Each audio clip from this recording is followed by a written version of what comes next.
Let's go to Canberra. Josh Frydenberg, the Treasurer, is joining us live. Treasurer's here. Where is he? Have we got him up? Hey, there he is, Treasurer Josh Frydenberg. Thank you for your time as always. We've got you finally. So Good morning, Pete. Spoke to our viewers about the super reforms that passed yesterday. Was there a deal struck with Pauline Hanson? Well, our only deal is with the Australian people, and that's a deal to deliver lower fees for them in super and a better performing funds. And that's what we did. We negotiate with all the crossbenchers, as the Labor Party did when they were last in government. Pity for the Labor Party, though. Their strenuous efforts to defeat this bill, which was in the best interests of consumers, failed. And what we've seen now is legislation passed the Parliament, which will help save consumers more than $17 billion. It will provide more choice. It will hold the underperforming funds to account. And it will also ensure that we prevent the creation of unnecessary, unwanted, unneeded duplicate accounts that are now more than 10 million in number, and often people have low balances in those accounts that get eaten away by superannuation fees and charges. And it might surprise your viewers to know, Pete, that Australians pay more than $30 billion a year in superannuation fees and charges. That's more than they pay on their household electricity and gas bills. Now, the onus is on the employee here, isn't it, to make sure that they aren't attached to a dodgy fund? Well, when you go and take a job, and you're often getting a super fund when you start a job, and then you may move to a different profession or a different industry, and then you tend to get another super fund. What we're saying now is that that initial fund will move with you, unless, of course, you want to choose another fund, or unless, of course, you want to have more than one fund. You still have that choice.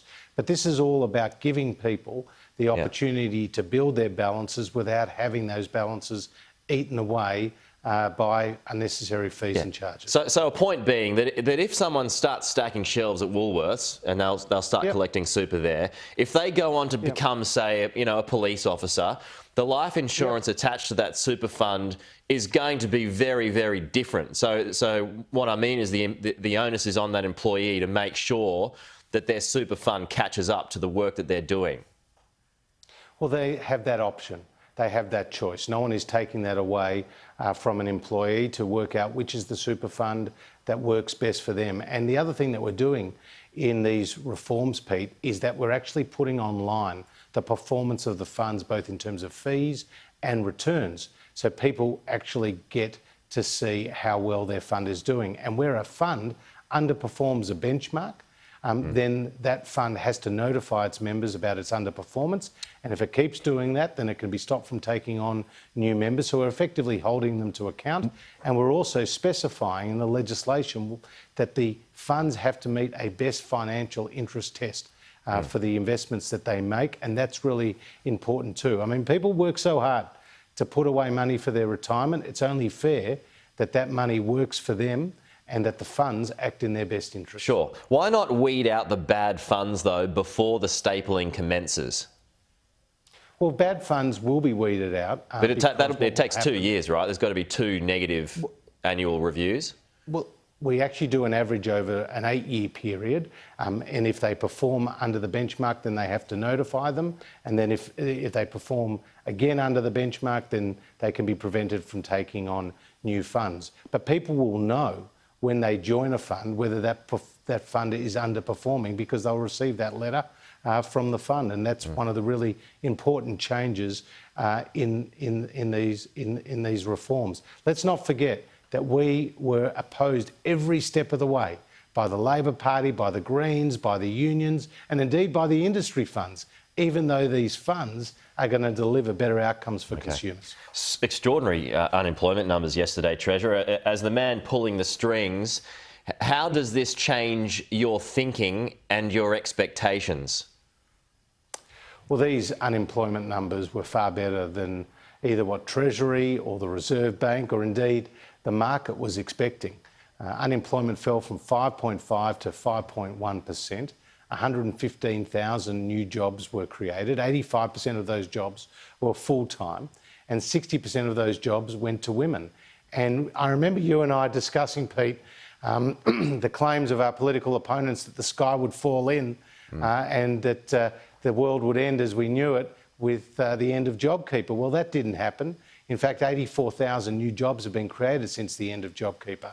So I think a few people are going to be eating humble pie over in the opposition benches. But the fact of the matter is, this is much better than what the market was expecting, and it's a sign of the strength of Australia's economic recovery, and that is very good news. Yeah, unemployment is getting lower. That is good news, no doubt. But wage growth is also still very low.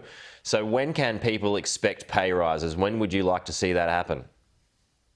Well, you saw just earlier in the week the Fair Work Commission make a decision of a 2.5% pay rise for. Well, that's $20 a week. There's not much in that. The minimum. Well, Australia has the highest minimum wage in the world, and I don't think you should gloss over that fact. That is, very significant, and we know that the Australian Industry Group and other industry bodies were saying that the wage rise should be 1.1%. Well, it was 2.5%. So it is a significant increase.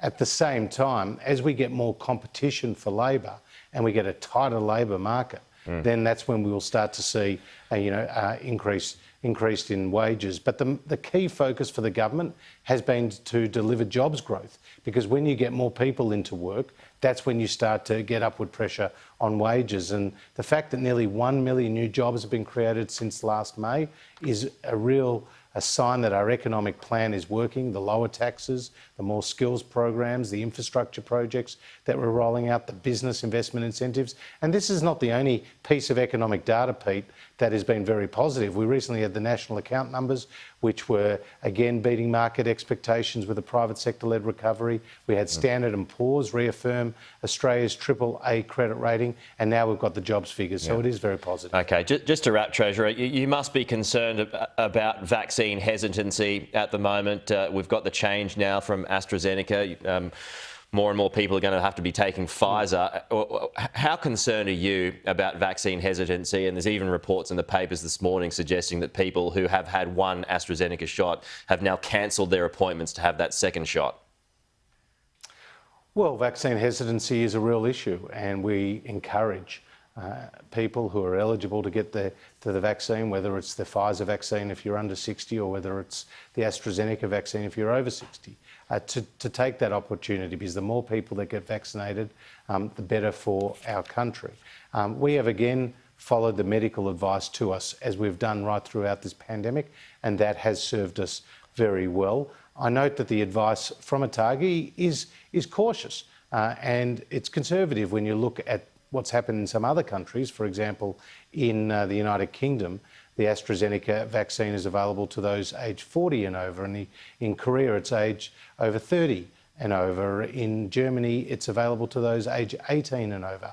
But we have followed the advice of ATAGI, as we have done right through this pandemic, and Australia has been remarkably successful and effective in suppressing the virus, and long may that continue. Okay. Treasurer Josh Frydenberg, thanks as always for your time. Talk to you soon. My pleasure.